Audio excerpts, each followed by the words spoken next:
She's perfect, Kai, he whispered gruffly over the phone. At well past midnight, and even from over 1,000 miles away, I could picture his light blue eyes sparkling with love for his new daughter. Propping myself up against the headboard in my childhood home, I smiled and rubbed sleep from my eyes. I'd crashed after a long day at work, but Colby's calls were set to bypass any silent or mute feature on my phone. My best friend since kindergarten went on. She's so pretty. The tiniest fingers and toes. He sniffed. Like, how did I help make something so perfect and gorgeous?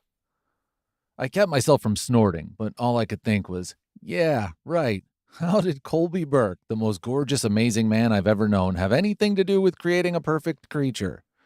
Instead, I rolled my eyes on my end of the phone in Peppermint Hollow, smack dab in the middle of small town USA.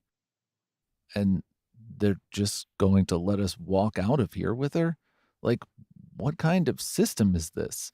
I'm not trained to take a baby home. True worry laced Colby's words. I'd known the man since we were 5, and 25 years later, I knew exactly the way the pale skin on his forehead crinkled when he was anxious about something. The way he'd be running his hand through his dishwater blonde hair. You're going to be an amazing father, I said. And I meant that with my entire being. Colby had lived through and overcome a shitty childhood, and I knew he'd do everything in his power to make sure his baby never knew anything but love, support, and stability. I don't know, Colby hedged. She's so amazing. And I know now what people mean about a baby being your heart on the outside of your body. But this wasn't part of the plan. Things with Mandy were such a shit show, and his words lowered, and I figured he wasn't alone. Sasha and I aren't exactly talking forever. He sighed. She's not doing well. At all. My chest clenched. My best friend had run from Peppermint Hollow years ago, trying to escape his demons, even though he and his dad had a really good relationship now, and chasing happiness like a dog chomping at snowflakes. Just when he thought he'd found what he was looking for, it melted away. After moving away from our hometown in the Midwest and settling in Florida, Colby had supposedly fallen for the love of his life. His first wife, Mandy, had ended up being an addict, just like his mom. She cheated, nearly destroyed his business, Kojak Realty, our business, and trashed his heart. I begged him to come home after he divorced Mandy, but Colby stubbornly stayed put, determined to earn love and happiness. When he met Sasha and followed her to California while she looked for her next big break, my heart broke a tiny bit more. I'd never really let myself believe Colby and I would become more than friends. Sure, we joked around the summer after our senior year that we'd give it a go if we were both still single when we were 30.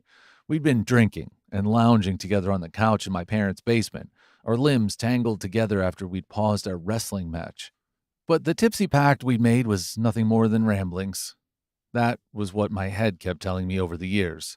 My heart, however, had different hopes. People always assumed we were a couple. We'd been joined at the hip since the first day of school. Colby spent more time at my house than he did at his own, at least until his father, Thomas, pulled his shit together. And folks often joked that we were one person in two bodies. They weren't wrong. Colby was my other half, a soulmate, if there ever was one. I had plenty of platonic friends of different genders. Being bisexual didn't mean I was destined to get all hot and bothered over my best friend. But there I was. I'd secretly longed for a chance to love Colby as more than a friend since we were about 13, but he'd never seen me that way. At least not for real. Sure, he joked that if he was ever going to go for a guy, it would be me. But Colby had always dated girls, and he would have told me if he felt some sort of way for me. Right? I had to accept he wasn't looking to come home and fall for his best friend. For the most part, I'd made peace with it. Mostly. But when he got with Sasha, it hurt. I guess a tiny part of me had hoped that the mess with Mandy would bring him home and we'd eventually joke about being 30 and single. We'd give the old high school pact a go. Instead, he'd moved farther away and started playing house with another addict.